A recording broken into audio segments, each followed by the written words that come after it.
Amém? Põe para mim o tema da mensagem, por favor. Quero partir a partir da fala do pastor Jair. Eu tenho refletido nesses dias acerca daquilo que tem nos movido. Nós vivemos um tempo meio estranho, em que a verdade da palavra de Deus, ela não tem espaço no mundo. Quando nós vamos para o contexto de uma empresa, para o contexto do mundo, para uma escola, para uma faculdade, se nós nos mantermos posicionados em relação àquilo que a palavra de Deus diz, nós somos excluídos e às vezes até mesmo presos. Ao passo que a mentira do diabo tem entrado dentro da igreja e tem, de modo que nós temos vivido junto, muitas vezes, com a mentira, como se ela fosse verdade. E é por isso que eu iniciei orando dessa forma. Nós viveremos movidos pela palavra. E que o Senhor nos ajude nessa nossa missão. Sermos movidos por aquilo que movia a Cristo. A Bíblia diz que Jesus, quando ele entrou no templo e ele viu tudo aquilo que ele viu, na casa de Deus, a corrupção na casa de Deus, os ladrões vendendo as coisas na casa de Deus, ele se irou e ele não foi entendido e compreendido naquilo que ele fez. Percebe? Ninguém entendeu Jesus. Os fariseus não entenderam Jesus, a multidão não entendeu Jesus, nem mesmo os discípulos entenderam Jesus.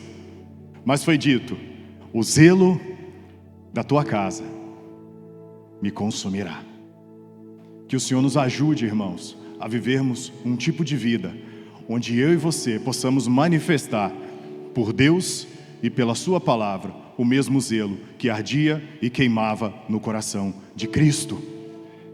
Porque é isso que vai nos levar em segurança até o nosso destino.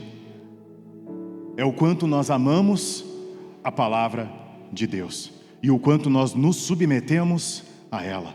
Não são as nossas perfeições, não é o quanto a gente é bom ou a gente é correto, não que não devamos buscar ser perfeito ou correto, mas não é a nossa performance,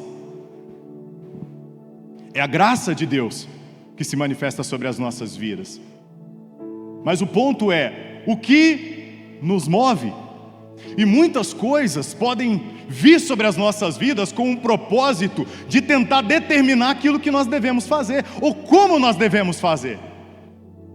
Então a minha pergunta, eu quero iniciar essa mensagem fazendo essa pergunta: o que tem nos movido? Ou o que tem a capacidade de nos mover? E para falar a respeito disso, eu trouxe aqui dois personagens, Davi e Saul.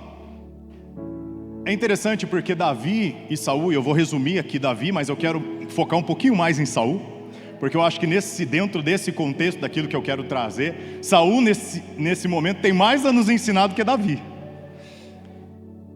Então Davi, quando nós olhamos para Davi, não sei se você tem essa percepção, mas me parece que Davi pecou mais do que Saul.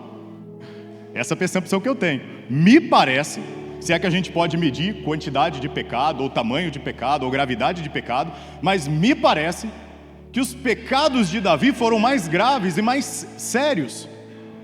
Mas Davi foi considerado por Deus um homem segundo seu coração, enquanto Saul foi rejeitado. E onde está a diferença? Porque ao olhar para Davi ele adulterou com Betseba, Davi matou Urias. Quando a gente para pensar, a gente acha que Urias é um soldado distante de Davi. Não, Urias era amigo. Era amigo. É como se eu Carlos, tentasse contra a vida do Joel, que é o meu irmão, meu amigo e companheiro e que caminha comigo.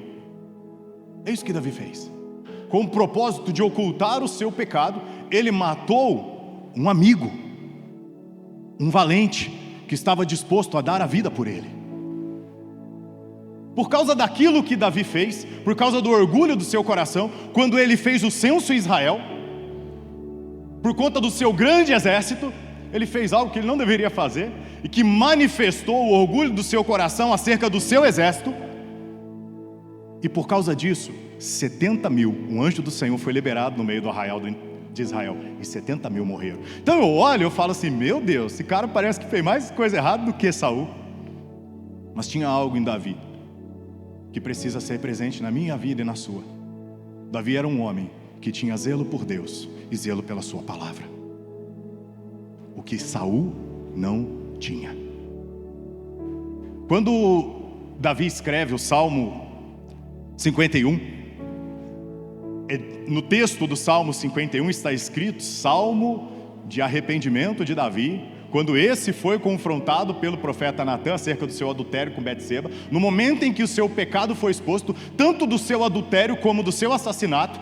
Nesse momento, Saul, quando entende aquilo que ele fez, Davi, quando entende aquilo que ele fez, Davi, ele entra num processo de arrependimento, e ele escreve todo o Salmo 51, mas eu vou ler só o verso 10 e 11, ele diz assim: cria em mim, ó Deus, um coração puro, e renova dentro de mim um espírito inabalável, outras versões dizem, um espírito reto. E ele continua e ele diz: não me repulses ou me retire da sua presença, tampouco retire o teu espírito de mim.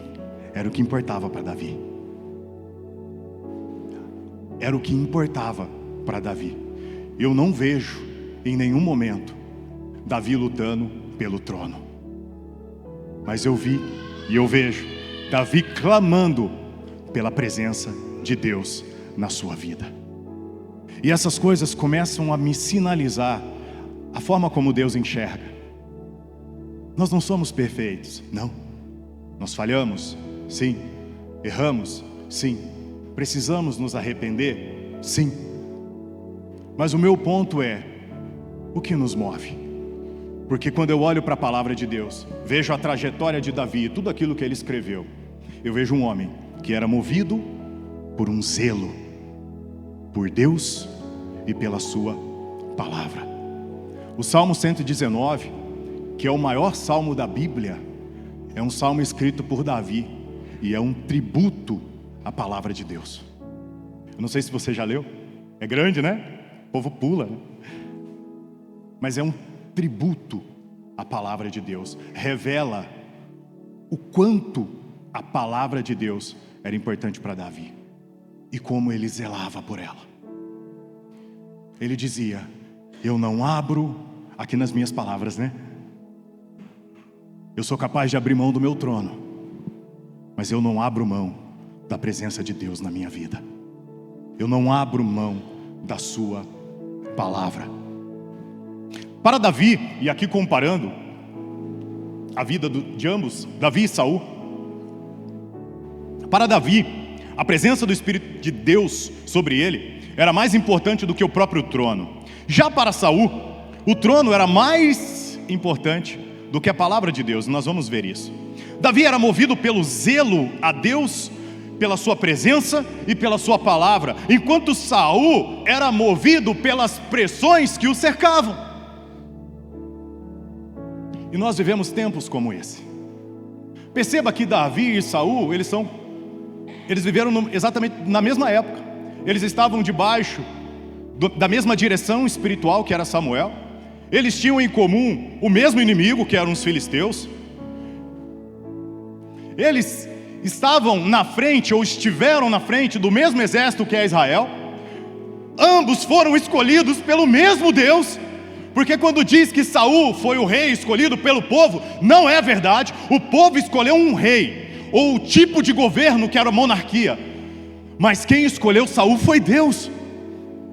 Então ambos foram escolhidos pelo mesmo Deus, Saul e Davi, mas deram respostas totalmente diferentes ao Deus que o escolheu. Um escolheu ser movido pelas pressões que o cercavam e pelo desejo e anseio de permanecer no trono, custe o que custar. Já Davi não. Ele tinha algo dentro dele que queimava, e que não tinha a ver com governo, com poder, com o trono, tinha a ver com a presença de Deus na vida dele. Houve um momento em quando seu filho entra para destroná-lo, ele não briga, ele não guerreia, ele vai embora e deixa o trono para o filho, porque ele sabia o Deus que ele servia, ele conhecia, ele foi embora.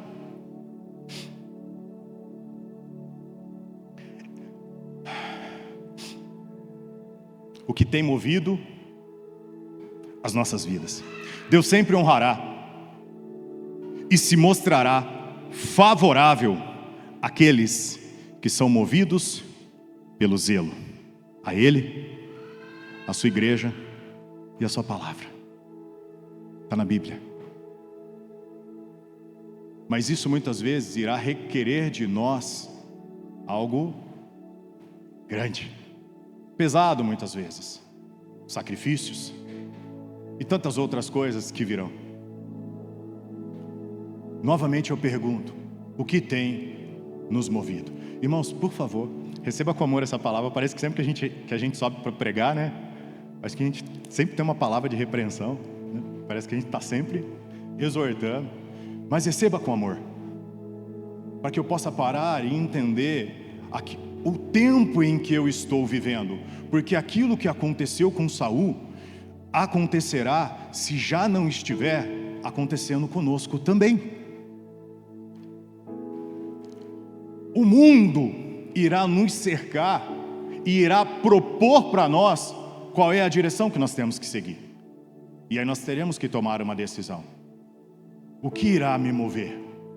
Quando eu olho para Saul, eu vejo um homem que foi movido por muitas coisas. E eu vou citar algumas delas aqui.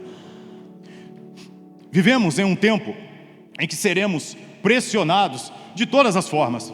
Pressionados em relação aos valores da palavra de Deus, pressionados em relação à nossa vida financeira, pressionados em relação ao que podemos ou não fazer ou falar. Você se sente assim?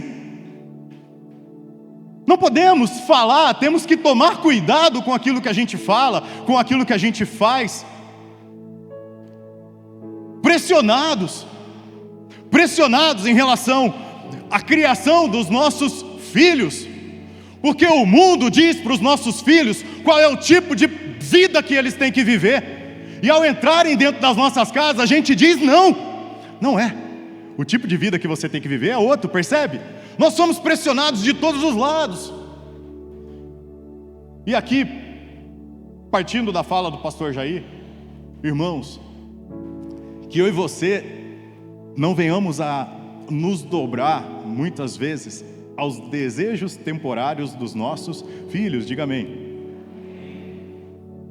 Porque eles vão nos pressionar, eles vão nos apertar, porque o mundo está estabelecendo um tipo de padrão que não é bíblico, e haverá uma tendência natural de eles quererem se amoldar ao mundo, e virá com cobrança, com pressão, e nós precisamos saber aquilo que nos move, porque se aquilo que nos move é a palavra de Deus, então nós diremos não.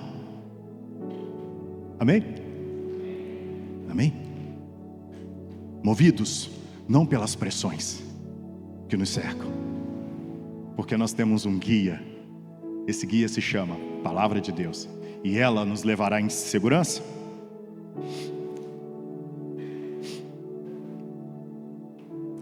Pressionados por um sistema que tenta determinar como nós devemos fazer. É impressionante, né? Porque a gente virou um povo que agora o povo que deveria manifestar o amor de Deus é o povo que persegue. Parece que a gente inverteu tudo, né? Bagunçou. Porque hoje a gente é considerado no mundo como aqueles que não têm amor. E aí nós seremos pressionados a viver diferente, sermos mais tolerantes, negociarmos a palavra, diluir o evangelho. Por quê? Porque para que talvez nós nos enquadremos no conceito que o mundo tem de amor. Mas nós não faremos isso, certo? Amém? Não. Porque o conceito de amor é determinado pela palavra. não pelo mundo. E ainda que o mundo olhe para nós e nos persiga, porque isso já está acontecendo. Porque muitas vezes a gente olha para países distantes, e é claro que lá é muito extremo, eles perdem a vida, é verdade, é um fato. Mas a perseguição não está limitada lá, ela acontece hoje, onde nós vivemos. Não nesse extremo, não nesse limite, mas acontece. Vai falar sobre homossexualismo na empresa que você trabalha. Você é mandado embora, irmão, na hora, por justa causa. E vai falar que nós não somos perseguidos? No púlpito. Se alguém me gravar e colocar na internet, eu sou preso, dependendo do que eu falar. Então o que nos move? 1 Samuel, eu vou ler 1 Samuel capítulo 13. Eu vou ler do versículo 5 ao versículo 6, aqui falando um pouco a respeito de Saul. E eu vou ler depois do verso 8 até o versículo 13, ok? Primeiro de 5 a 6.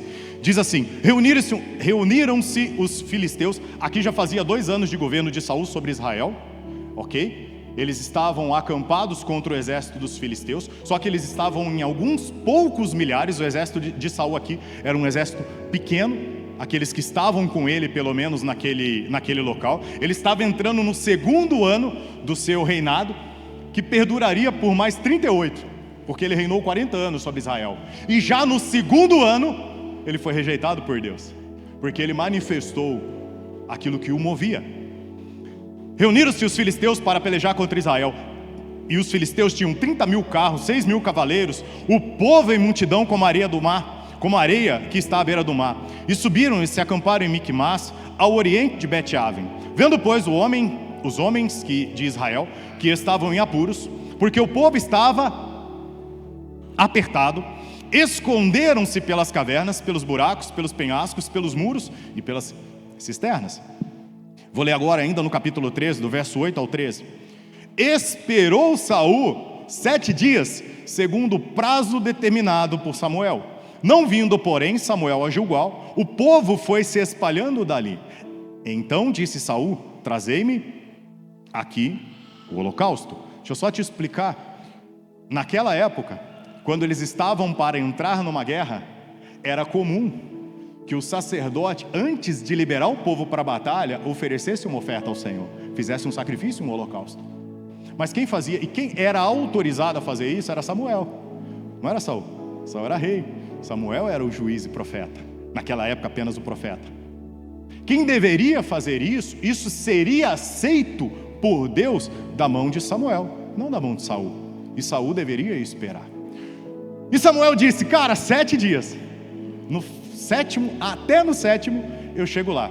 Passou o primeiro. Eu quero que você perceba como que tenta ver pela ótica de Saul, tá bom? Tenta ver pela ótica de Saul. Os dias se passando. Passou o primeiro, passou o segundo, passou o terceiro, quarto, quinto. O exército chegando, as coisas apertando, o povo falando: cadê o profeta? As circunstâncias e situações pressionando Saul de todos os lados. E isso revelou aquilo que estava no coração dele. E é dito: esperou Saul 7 dias, segundo o prazo determinado por Samuel. Não vindo, porém, Samuel a Gilgal, o povo foi se espalhando dali. Então disse Saul: trazei-me aqui o holocausto.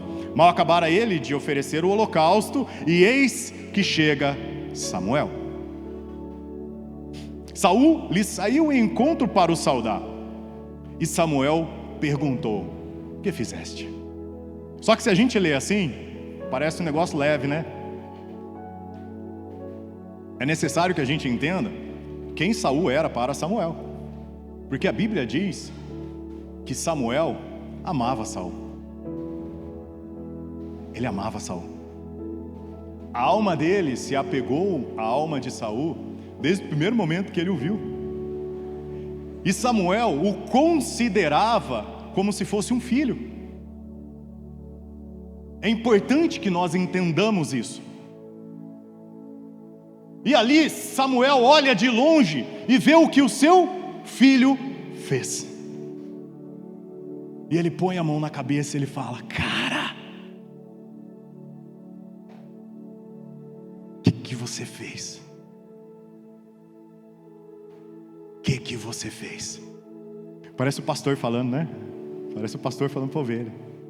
Quem é pai consegue entender isso. Quem é pastor consegue entender isso. Quem é um líder consegue entender isso. Quando você olha e você vê o destino da pessoa, e ele bota a mão na cabeça e fala, aqui eu estou imaginando, tá? Porque quando ele olha e fala, que é isso? O que você fez, cara?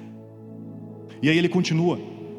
Respondeu Saul, vendo que o povo se ia espalhando daqui, e que tu não vinha nos dias aprazados, e que os filisteus já se tinha ajuntado em Miquimás, eu disse comigo, descerão os filisteus contra mim a Gilgal, e ainda não obtive a benevolência do Senhor, e forçado pelas circunstâncias. Percebe? E muitas vezes é assim que a gente é movido, pelas circunstâncias, pelas coisas que nos rodeiam, por aquilo que está ao nosso derredor, pelas pressões que vêm sobre a nossa vida. E aí nós olhamos e diluímos talvez um pouquinho aqui, abrimos mão um pouquinho ali, deixamos passar, escorregar uma coisa ou outra, e tomamos muitas vezes ações, medidas e atitudes que são contrárias ao mandamento do Senhor. Percebe? E aí ele diz aqui, ó, eu me vi sem saber o que fazer, apertado de todos os lados, e movido pelas circunstâncias, eu ofereci o holocausto.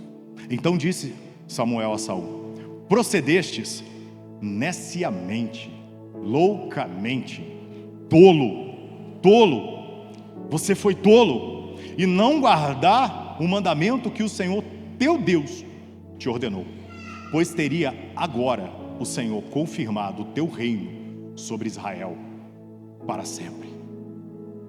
No segundo ano, no início do segundo ano, porque ele não foi movido pela palavra de Deus, mas movido pelas circunstâncias que o pressionaram, ele foi rejeitado por Deus. Ainda que ele permaneceu mais 38 anos no poder, mas foi 38 anos sem a presença de Deus sobre a vida dele. Mas é pior do que parece, porque ele não perdeu apenas o seu governo, ou a presença de Deus, e a sua linhagem como rei real, mas ele colocou em questão e em prova, ele colocou a perder, é a melhor colocação, o futuro do seu próprio filho, Jonatas, que deveria reinar depois dele. Aliás, quando a gente vai olhar a vida de Jonatas, ele me parece ser muito mais honrado que o próprio pai, né? Que o próprio pai. Ele não apenas perdeu o reino e o direito de ser rei e a presença de Deus na vida dele, mas ele comprometeu aquilo que naturalmente viria sobre o seu filho. Aí Deus precisou levantar outro que respondeu diferente. Salmos 119, 105, está escrito assim: lâmpada para os meus pés é a tua palavra, e luz para os meus caminhos. Quando a gente está na montanha, guardado aqui, né, algumas informações, a gente precisa andar com uma lanterna, né, na cabeça. E a gente anda no meio de um terreno muito acidentado, não é retinho não, é montanha, né? Anda à noite, Filipinho, e apaga a lanterna para ver o que acontece. Eu não vou contar que você caiu, tá? Brincadeira. Apaga a lanterna para você ver o que acontece. Porque a lâmpada, ela tem o propósito de nos levar em segurança por um caminho escuro. E aí Davi fala: lâmpada para os meus pés e luz. A luz é o efeito natural da presença da lâmpada. Amém?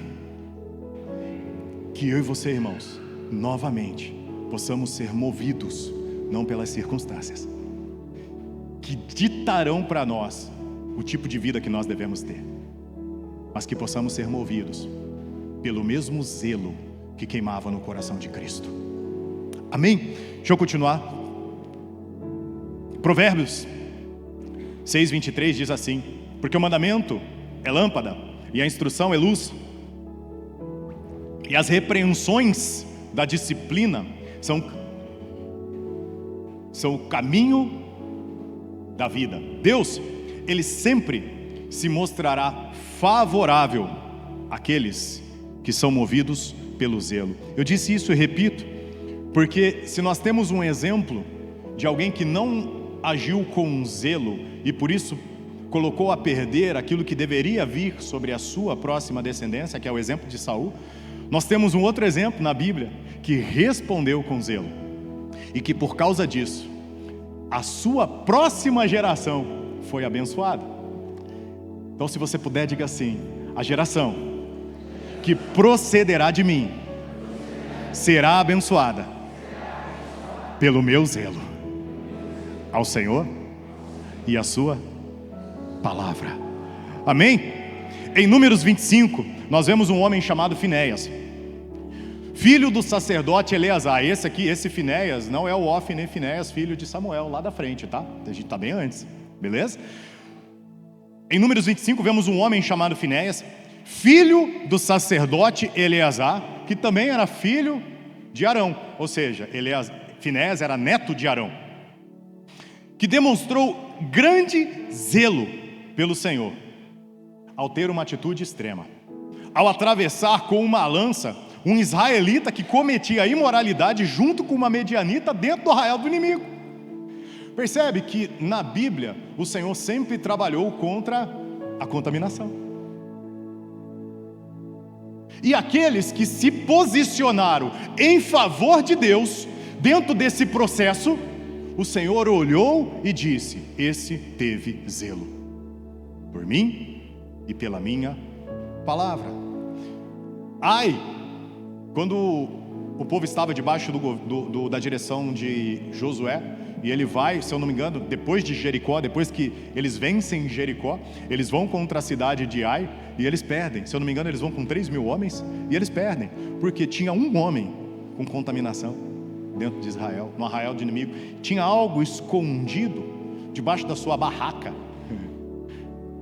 Tinha alguns bens e uma capa, não me lembro os objetos, alguns despojos que ele escondeu. Ninguém vai ver, ninguém vai ver. E Deus considerou aquela contaminação suficiente para não acompanhar o exército de Israel contra a batalha em Ai. E Deus falou assim: para, limpa, depois retoma. Para, purifica e depois volta. Deus não disse para Josué: dá um jeitinho. Pode dar um jeitinho? Afinal, o que é uma capa debaixo de uma tenda no meio de milhares? Dá um jeitinho. Entenda, aqui nós sempre iremos errar, não é disso que eu estou falando. Até porque se a gente depender da presença de Deus pela ausência de pecado, a gente está ferrado, né? Aqui Deus estava estabelecendo um princípio. Era um princípio, um princípio espiritual que estava sendo estabelecido, que é o que o pastor leu no início, que um pouquinho de fermento tem a capacidade de contaminar um grande corpo. Era isso que está sendo ensinado. Só que no Antigo Testamento ele prefigurou algo, estava sendo ensinado um princípio espiritual. Continuando, então a praga cessou por causa daquela imoralidade que estava acontecendo dentro do arraial de Israel. Uma medianita tendo relacionamento com um israelita, 24.000 morreram. Aí foi descoberto aonde estava o problema, aonde estava o adultério, aonde estava a contaminação, e esse cara chamado Finéias imediatamente pegou uma lança e atravessou os dois. Então disse o Senhor a Moisés: Finéias, filho de Eleazar, filho de Arão, Números 25, do 10 a 11 eu estou lendo, filho de Arão, o sacerdote, desviou a minha ira de sobre os filhos de Israel, pois estava animado com o meu zelo entre eles, de sorte que no meu zelo não consumi os filhos de Israel. E aí, se a gente continuar lendo Números, eu não trouxe aqui para não ficar muito extenso, mas se a gente continuar, a gente vai ver que Deus faz uma promessa a Finéias, e ele diz assim: por causa dele e do zelo que ele teve por mim, eu estou perpetuando a sua descendência no sacerdócio em Israel. Percebe? A diferença entre ele e Saul? Então o que nos move, irmãos? O que nos move? Porque não se trata apenas de mim. Se trata de mim, dos meus irmãos, de toda uma comunidade e da minha próxima geração. O que nos move? O que nos move dentro da nossa casa? O que nos move na nossa igreja? O que nos move no nosso trabalho? Muitas vezes nós negociamos a verdade dentro do nosso trabalho porque queremos nos encaixar ali e não ser taxado muitas vezes como crentão. Ó, irmão, eu trabalhava numa empresa de ar-condicionado e ali os irmãos chamavam eu de irmão. Ó, irmão, ó, o pastor, mas não era de forma, eles profetizavam e nem sabia, né? Ó, irmão, ó, o pastorzinho ali. Isso eu tinha acabado de casar há 13 anos atrás. Mas eles não falavam isso de uma forma legal, eles falavam isso para me zoar. E nós sempre viveremos isso. Aliás, se nós não estamos vivendo isso, nós precisamos rever o nosso comportamento e as nossas atitudes. Porque a Bíblia diz que nós, no mundo, seríamos perseguidos.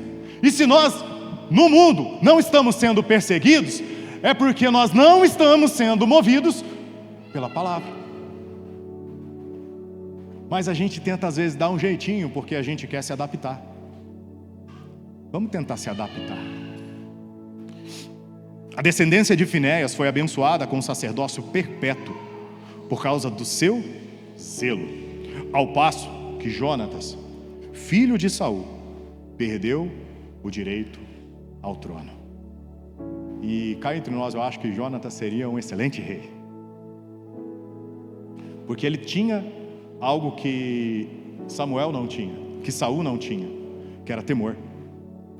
Porque quando ele entendeu que Deus havia levantado Davi, ele se submeteu imediatamente. Ele disse assim: eu sei que você reinará, está tudo certo, você tem meu apoio. Não foi mais ou menos isso, tá? Estou parafraseando aqui. Cara, eu sei que o meu pai perdeu o trono, eu sei que Deus te escolheu, você tem o meu apoio. Cara, ele era movido por algo que não movia o seu pai, que era um discernimento espiritual, obediência e temor. Cara, esse cara seria um excelente rei. Mas o pai botou tudo a perder. Preciso partir para o final, vou ter que pular umas coisas. Falei a respeito de Jesus no templo. Eu entendo que Jesus no templo foi um cara, o Senhor, foi incompreendido totalmente por todos aqueles que ali estavam. 2 Timóteo 4, 2, 4, Paulo fala assim para Timóteo: Timóteo, pregue a palavra, insta, quer seja oportuno, quer não.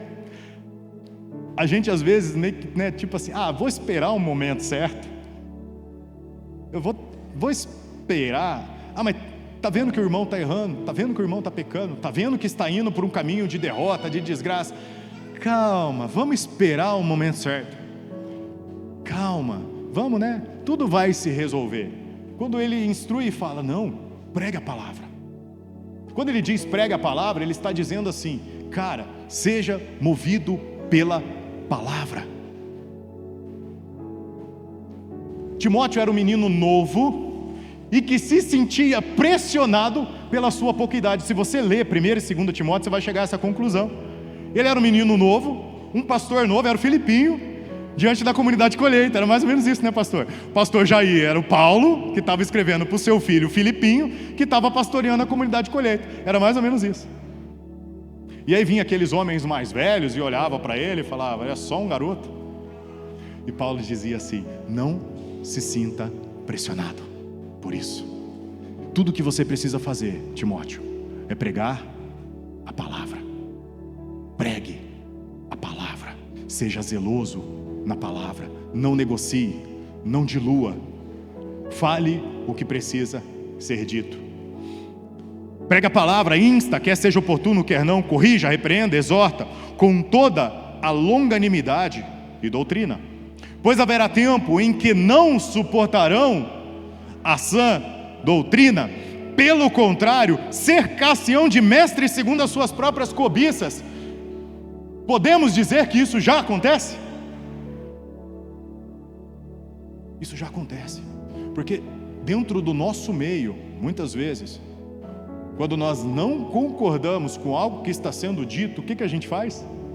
Eu vou buscar alguém que concorde comigo. É a contaminação.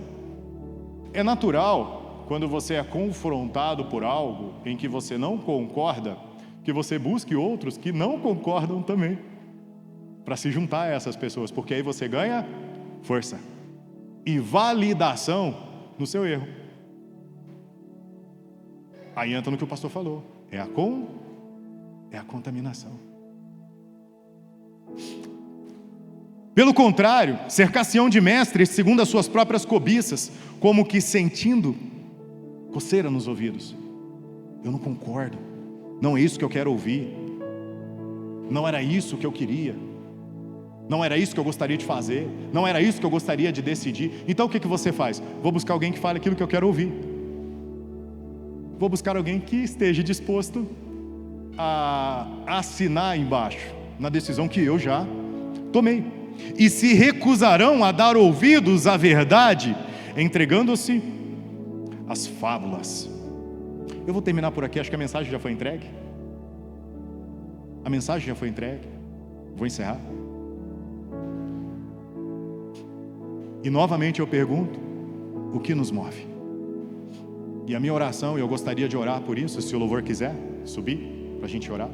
A minha oração é que eu e você, irmãos, tenhamos em nós o mesmo zelo que queimava no coração de Cristo.